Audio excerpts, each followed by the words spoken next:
The damaged Zephyrian ship slowly drifted toward the human space station orbiting New Geneva. Black scorch marks covered its silver hull where enemy weapons had hit it. Smoke leaked from several holes in the ship's side. This was clearly a vessel that had barely escaped destruction.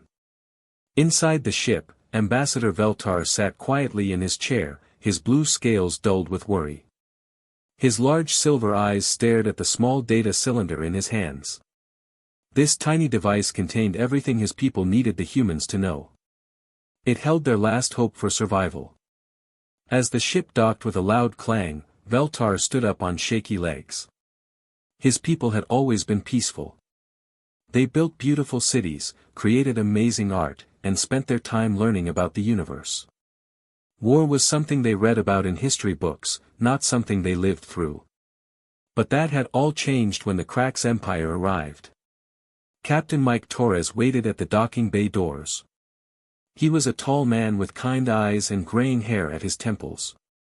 When he saw the ambassador step out, Torres could immediately tell this alien was terrified. Veltar's hands shook as he walked, and his usual graceful movements were replaced by nervous, jerky steps. Torres had met Zephyrians before during peaceful trade meetings. They were gentle people who spoke in musical tones and loved to share stories about their beautiful homeworld. Seeing one of them this frightened made Torres feel angry at whoever had done this to them. The two beings walked through the station's clean white corridors. Human crew members stopped their work to watch the alien ambassador pass by. Word had already spread that something terrible was happening in Zephyrian space. When they reached the command center, Admiral Lisa Hayes was waiting. She was studying multiple screens showing star maps and ship movements. Hayes had spent 40 years in space, fighting pirates and protecting human colonies. Her gray hair was pulled back in a tight bun, and her uniform was perfectly pressed. She looked like someone who had seen every kind of trouble the galaxy could offer. Veltar approached her desk slowly. His translator device, a small box attached to his throat, hummed quietly as it prepared to change his musical language into human words. Admiral Hayes, Veltar began, his voice carrying the weight of desperation. I come before you not as a diplomat, but as someone begging for help. The Krax Armada has destroyed 12 of our colony worlds. Our defense fleets are gone. In 3 days, they will reach our homeworld where 8 billion Zephyrians live. Hayes listened carefully, her face showing no emotion. But inside, she felt her anger growing. The Krax Empire was known throughout the galaxy as a group of brutal conquerors. They destroyed entire civilizations just to take their resources. Commander James Parker, Hayes' trusted assistant, stood beside her. He was younger than the Admiral, with sharp eyes that missed nothing. Parker had been with Hayes for 15 years, and he could read her expressions better than anyone. Veltar continued speaking, his voice breaking slightly. We know that humans only have small patrol ships. Your people prefer to stay near your own worlds. But even a few human vessels might help us buy time. If we can delay the Krax for just a few more days, we might be able to evacuate our children and elderly to safety.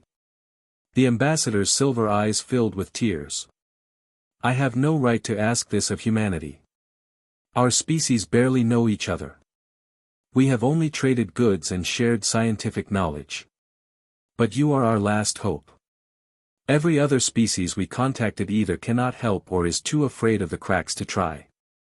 Hayes looked at the star map showing Krax ships moving toward Zephyrian space like a dark cloud of death. She had seen reports of their attacks. The Krax never showed mercy. They killed everyone and took everything of value.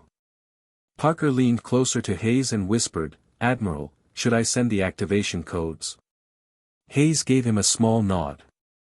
For 50 years, humanity had been preparing for exactly this kind of situation. While other species saw humans as a small, unimportant race, the truth was very different. Humanity had been secretly building the most powerful fleet the galaxy had ever seen. The Admiral turned back to Veltar, who was still clutching his data cylinder with desperate hope. Ambassador, Hayes said in a calm, steady voice, we will not delay the Krax. Veltar's face fell, and his shoulders slumped in defeat. Hayes continued, "We will destroy them completely." Far away from any inhabited worlds, hidden deep inside the colorful gas clouds of the Kepler Nebula, something incredible was about to be revealed. For 50 long years, massive construction sites had been working in complete secrecy. Automated factories the size of cities had been building ships day and night, creating humanity's true military power while the rest of the galaxy thought humans were weak and unimportant. Admiral Tom Bradley stood on the command bridge of his flagship, the HSV Defiance. He was a man in his 50s with steel-gray hair and eyes that had seen many battles. Today, those eyes were filled with quiet satisfaction as he watched the greatest military secret in human history finally come to light. All around him, enormous warships began emerging from their hiding places within the nebula's swirling clouds. These were not the small patrol vessels that other alien species had seen near human colonies. These were true warships, each one a masterpiece of human engineering and determination. The first ship to appear was a sleek destroyer, its black hull gleaming under the nebula's strange light. Then came cruisers, their weapon systems clearly visible along their sides. Heavy battleships followed, each one larger than anything the Zephyrians had ever built. Finally, massive carrier ships emerged, so big they looked like floating cities in space. Lieutenant Commander Rachel Davis worked at the communication station, her fingers flying over the controls as reports came in from every ship in the fleet. She had been waiting for this day since she joined the military 15 years ago. Every human in the fleet knew this moment would come eventually. "All ships reporting ready for combat operations, sir," Davis announced, her voice steady despite the excitement she felt inside. The bridge crew moved with practiced efficiency. These were not nervous rookies going into their first fight. They were experienced professionals who had trained for years for exactly this situation. Every person on every ship knew their job perfectly. Captain Jake Morrison commanded one of the escort vessels called Lightning. His ship was smaller than the big battleships, but it was faster and more maneuverable. Morrison had been friends with Admiral Bradley for 20 years, and he could barely contain his excitement as he spoke over the communication system. "Admiral Bradley," Morrison said with a slight chuckle in his voice, "I think our Zephyrian guests are having trouble believing what they're seeing." In a small observation ship nearby, Ambassador Veltar pressed his face against the window, his large silver eyes wide with complete shock. When Admiral Hayes had told him that humanity would help, he had expected maybe 20 or 30 small ships. What he was seeing now was beyond his wildest imagination. Ship after ship continued to emerge from the nebula's concealment. Each vessel moved with smooth, elegant motions that seemed almost alive. Their hulls had a strange quality that made them shimmer and bend light around them, making it hard to look at them directly. Veltar's assistant, a younger Zephyrian named Kethmar, was frantically working with their ship sensors, trying to count the human vessels. His hands shook as he read the numbers. "Ambassador," Kethmar whispered in their musical language, "the sensors show 200 ships, no, wait. More are still coming out of the nebula. This is impossible." Veltar could not speak. His people had always thought of humans as a minor species that stayed close to their home worlds. The human ships they had seen before were small patrol vessels that seemed almost primitive compared to Zephyrian technology. But these ships looked like they came from a civilization hundreds of years more advanced than anyone else in the galaxy. The smallest human destroyer was larger than the biggest Zephyrian heavy cruiser. The human battleships were massive beyond belief, bristling with weapons that Veltar did not recognize. Strange energy patterns danced around their hulls, and their engines glowed with a blue light that hurt to look at directly. Admiral Hayes' voice suddenly filled the communication channels, reaching every ship in the massive fleet. Her tone was calm and professional, but underneath it was a steel determination that made every human crew member sit up straighter. "This is Admiral Hayes to all ships in the fleet," she announced. "Operation Guardian Angel is now officially active.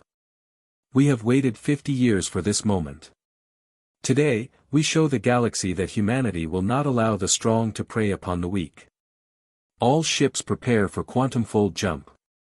Destination coordinates are locked on Zephyrian Prime. The space around the massive human fleet began to change.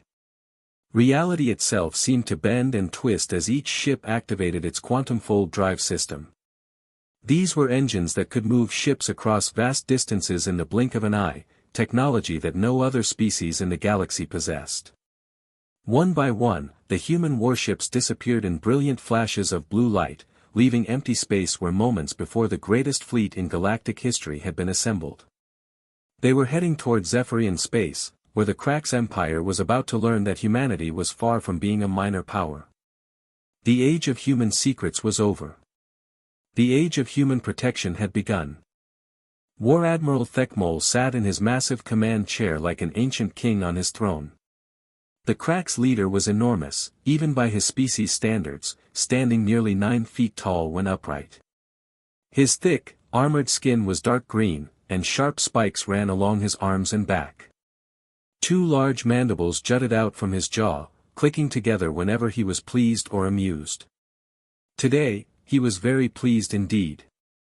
The bridge of his flagship, the World Render, stretched out in front of him like a metal cavern.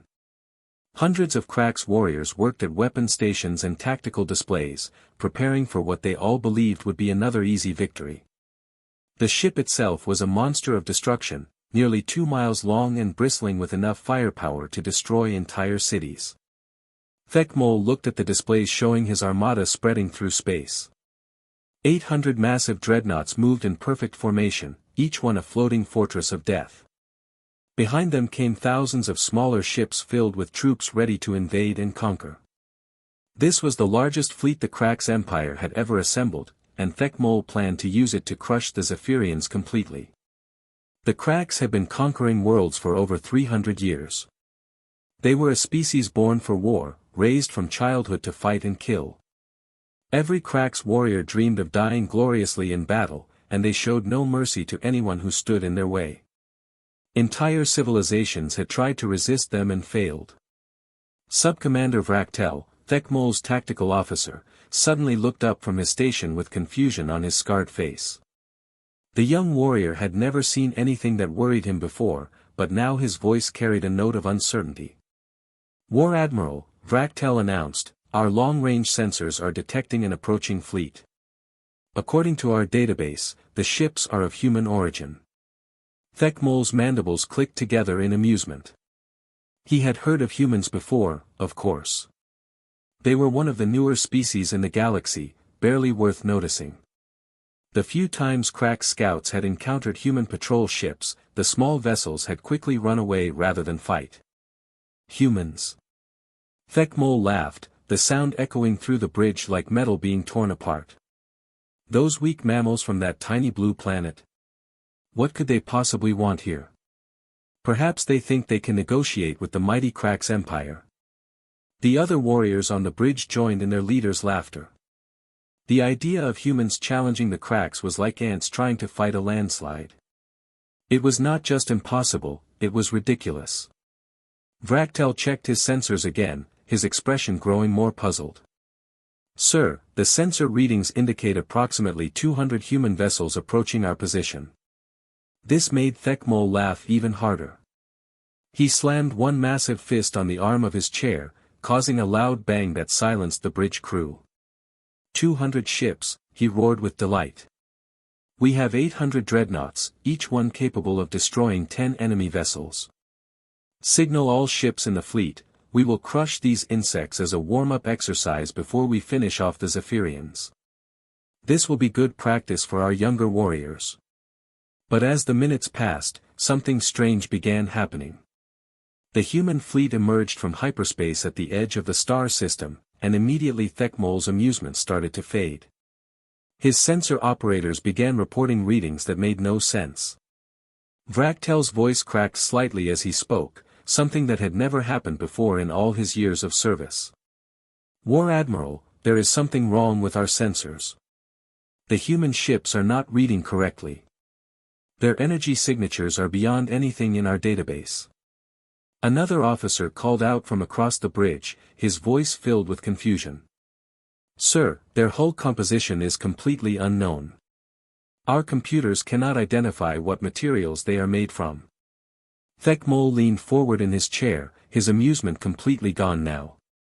On the main display screen, he could see the human ships moving in formations that seemed impossible. They glided through space with an elegance that no warship should possess, almost as if they were dancing rather than preparing for battle. The human vessels looked nothing like the small patrol ships the cracks had encountered before. These were clearly warships, but they were unlike anything the cracks had ever seen. Their hulls seemed to shimmer and change color, and strange energy patterns flickered around them like living lightning. Suddenly, a communication signal reached the cracks' fleet. Captain Rick Davis, commanding the human destroyer Vengeance, appeared on Thekmol's screen. Davis was a man in his 40s with calm brown eyes and graying hair. He wore a simple blue uniform and spoke in a steady, professional tone that somehow made his words more threatening than any roar of rage. "Unknown vessels," Davis said clearly, "you are hereby ordered to withdraw from Zephyrian space immediately. This is your only warning. Leave now, and no harm will come to you."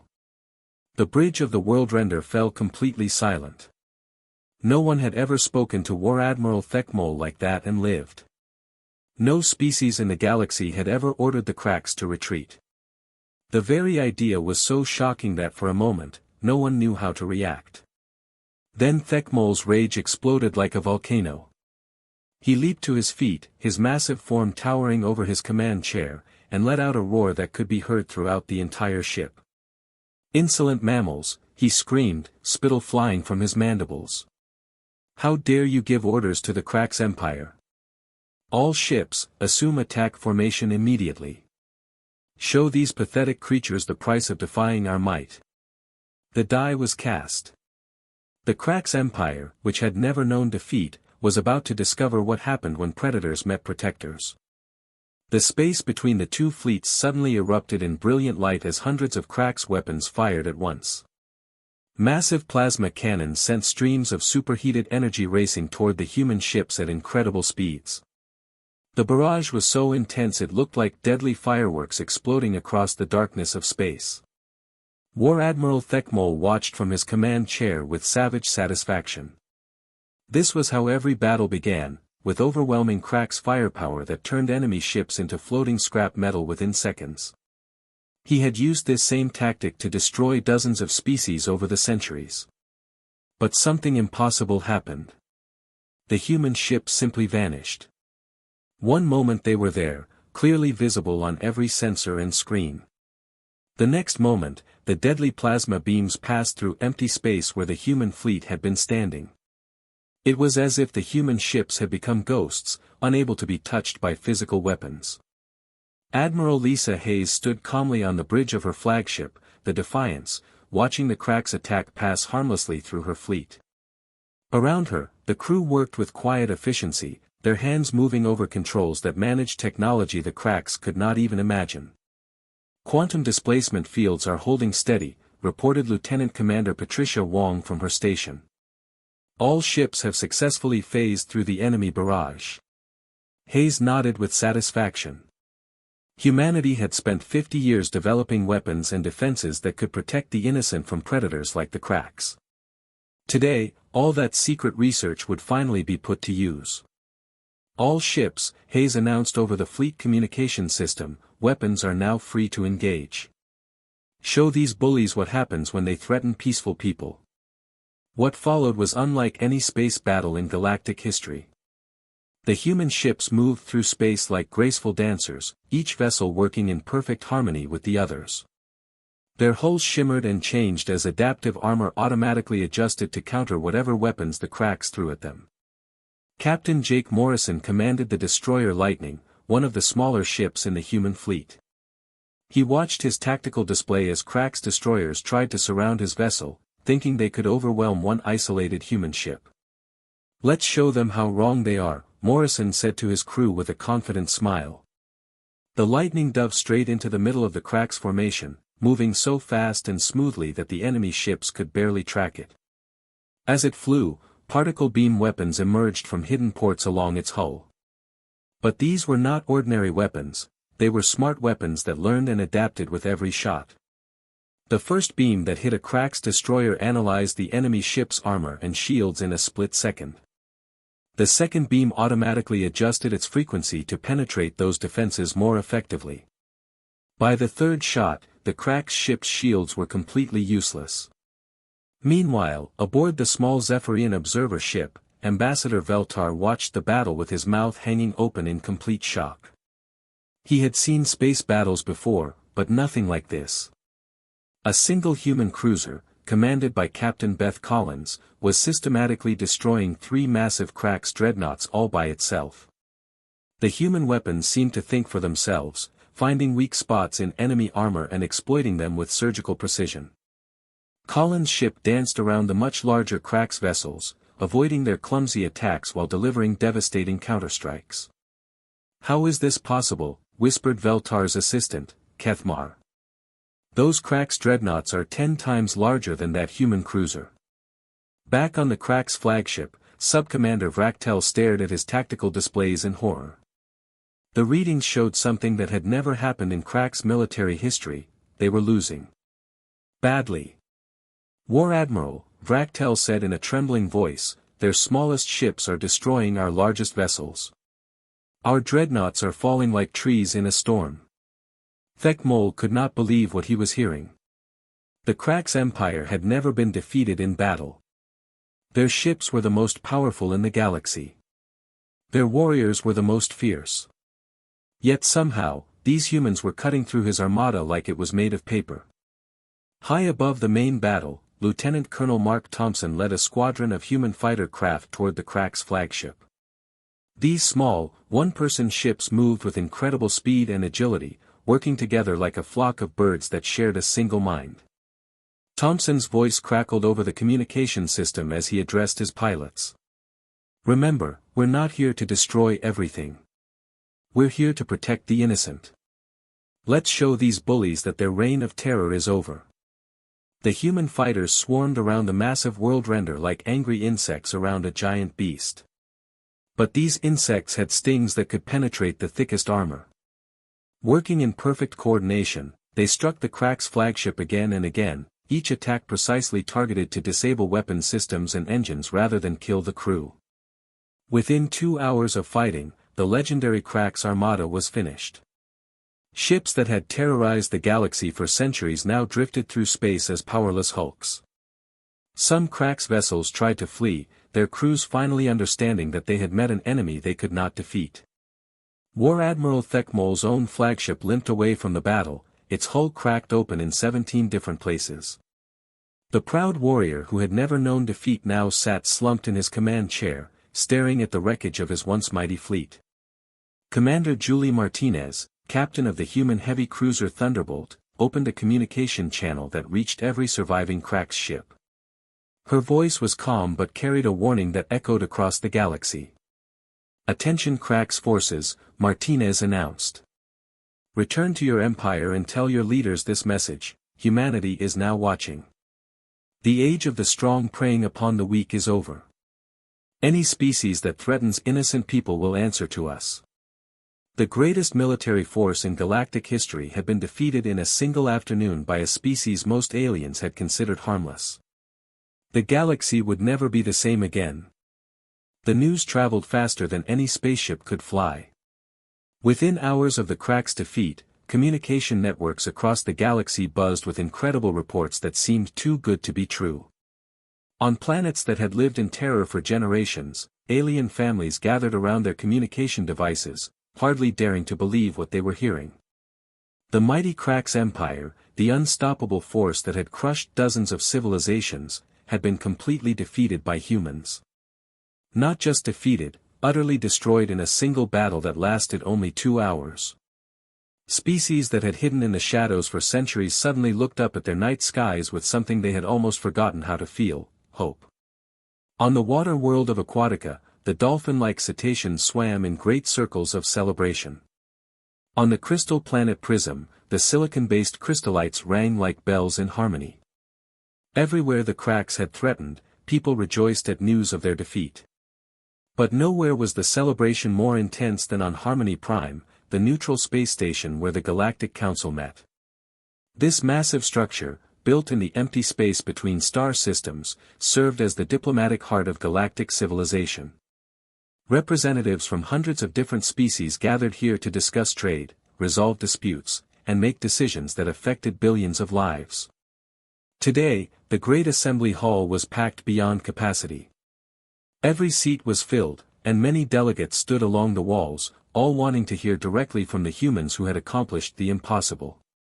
The air hummed with dozens of different languages as alien representatives whispered among themselves, trying to understand how everything had changed so quickly. Admiral Lisa Hayes walked slowly to the center of the chamber, her footsteps echoing in the sudden silence. She wore her simple blue uniform without any fancy decorations or medals. Her gray hair was pulled back in the same practical style she had worn for 20 years. She looked exactly like what she was, a professional military officer who had done her job and done it well. Hayes looked around the chamber at faces from across the galaxy. There were the bird-like aviarians with their colorful feathers, the plant-based Verdians who rustled when they moved, and the rock-skinned geologians who communicated through vibrations in the floor. All of them stared at her with mixtures of awe, gratitude, and curiosity. Representatives of the Galactic Council, Hayes began, her voice carrying clearly through the chamber's translation systems. For the past 50 years, most of you have dismissed humanity as a minor species. You saw us as newcomers who preferred to stay close to our home systems, avoiding the larger affairs of galactic politics. Many of the alien delegates shifted uncomfortably in their seats. It was true that most species had considered humans unimportant. Earth was far from the major trade routes, and human technology had seemed primitive compared to older civilizations. Hayes continued, her tone remaining calm and matter-of-fact. We used that dismissal to our advantage. While you held conferences and negotiated trade agreements, we were preparing. We watched the Krax Empire grow stronger and more brutal with each passing year. We saw them destroy peaceful worlds and enslave entire populations. And we decided that we would not allow it to continue. Ambassador Veltar, still showing signs of the stress from recent events, slowly rose from his seat. His blue scales had regained some of their natural shine, and his large silver eyes were bright with gratitude and relief. Admiral Hayes, Veltar said, his musical voice carrying through the chamber, on behalf of the 8 billion citizens of the Zephyrian Confederation, I formally request that humanity enter into a mutual defense pact with our people. We pledge our friendship, our resources, and our loyalty to the species that saved us from extinction. The chamber erupted in noise as dozens of other representatives immediately stood up, all wanting to speak at once. Within minutes, requests for similar defense agreements were pouring in from species across the galaxy. Everyone wanted humanity's protection, and everyone wanted to be on the right side of the new galactic order. Captain Mike Torres, who had first met Ambassador Veltar only days before, now found himself promoted to admiral and assigned to establish humanity's first major military base outside of human space. The Andromeda sector had been plagued by pirates and raiders for years, but now human patrol ships would keep the trade routes safe. General Robert Kim appeared as a hologram in front of assembled human fleet commanders stationed throughout the galaxy. Kim was a veteran of the secret shipbuilding program and had spent decades preparing for this moment. His weathered face showed both pride and determination as he addressed the officers who would now protect countless worlds. Brothers and sisters, Kim said to his commanders, the age of hiding is over. For 50 years, we worked in secret, building our fleets and developing our technology while the galaxy ignored us. Today, everyone knows that humanity stands ready to protect the innocent. We are no longer observers, we are guardians. Far across the galaxy, on the homeworld of the Krax Empire, a very different scene was taking place. The planet Krax Prime had been the center of military power for 3 centuries, its cities filled with monuments to conquest and victory. Now, those same cities were filled with confusion and fear. The surviving members of the Krax High Command sat in their war room, staring at reports that seemed impossible. Their outlying territories were surrendering to small human patrol fleets without even fighting. Worlds that had been ruled by the Krax for generations were welcoming human protectors as liberators.